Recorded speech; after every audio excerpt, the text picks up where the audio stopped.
Já alguma vez pensaram que a forma como uma civilização encara a morte é, na verdade, o espelho mais fiel da sua própria alma? Hoje, vamos embarcar numa viagem fascinante através do tempo e do espaço para descodificar o que a morte nos conta sobre quem somos. E garanto-vos, esta jornada vai mudar a forma como veem a vida e o que vem depois. Comecemos a nossa aventura no deserto do Egito Antigo.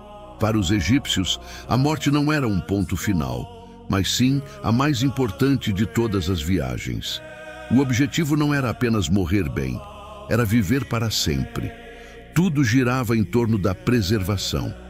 A mumificação não era apenas uma técnica macabra, era um ato de amor e engenharia sagrada essencial para que o Ka, a nossa essência vital, e o Ba, a nossa alma pássaro, pudessem reencontrar o corpo e continuar a jornada na vida após a morte. O verdadeiro inimigo não era o fim da vida, mas o esquecimento. O maior medo de um faraó, de um escriba ou de um agricultor era que o seu nome fosse apagado pelo tempo. Por isso, eles gravavam os seus nomes em pedra, construíam monumentos colossais e criavam o Livro dos Mortos. Cada hieróglifo, cada estátua, era um grito contra o silêncio, uma forma de garantir que a sua história fosse contada eternamente. Eles não lutavam contra a morte, mas contra o esquecimento. Era uma corrida desesperada para que o seu nome continuasse a ser falado, pois para os egípcios, ser lembrado era ser imortal. Agora, vamos saltar milênios e aterrar na Europa medieval. Um mundo mergulhado em fé, medo e sombras. Aqui, a morte sofre uma transformação dramática. Deixa de ser uma viagem e passa a ser um julgamento iminente. A grande preocupação não é mais a preservação do corpo, mas a salvação da alma. O ar está pesado com o medo do purgatório, um estado de purificação dolorosa e da danação eterna no inferno. Este terror atinge o seu auge durante a Peste Negra, quando a morte se torna uma presença constante e imprevisível. De repente, a morte era a grande niveladora. Não importava se eras rei ou camponês, a foice da morte não fazia distinções. E quem mediava este terror universal? A Igreja. Rituais como o Dia de Finados ou Dia de Todas as Almas tornaram-se uma tentativa desesperada da comunidade para interceder pelos seus entes queridos, para encurtar o seu tempo no purgatório através de orações e missas. A fé, que antes oferecia consolo, transformou-se também num instrumento de poder.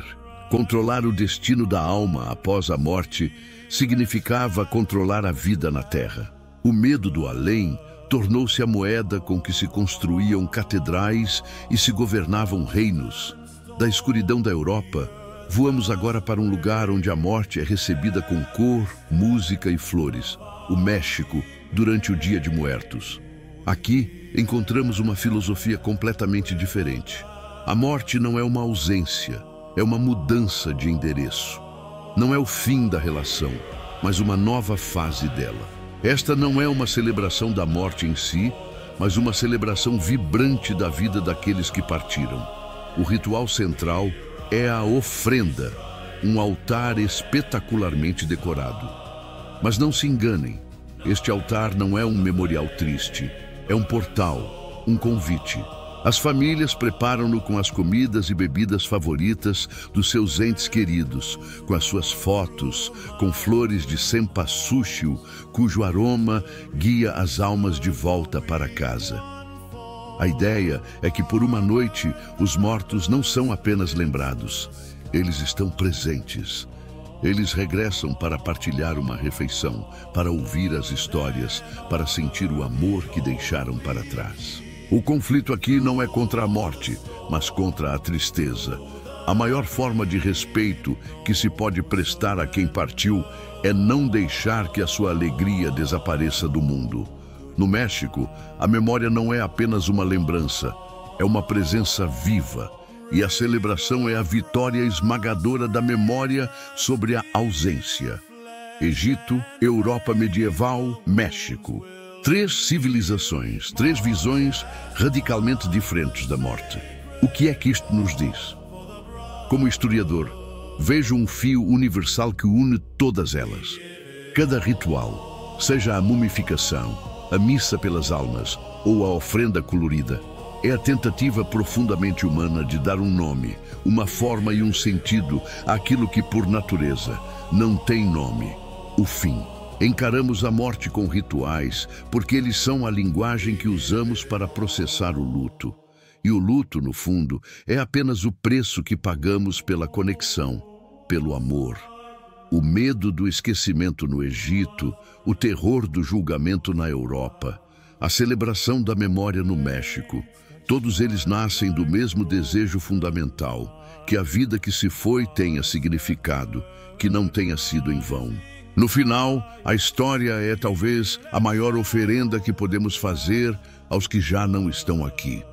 Ao estudar como eles enfrentaram o fim, não estamos apenas a aprender sobre o passado, estamos a honrá-los. Estamos a garantir que as suas vozes, as suas lutas e as suas celebrações continuem a ecoar. Olhem para os rituais de morte de qualquer cultura e verão o que ela mais valorizava. A morte não é apenas o fim da vida, ela é o que nos define. Obrigado por me acompanharem nesta jornada incrível.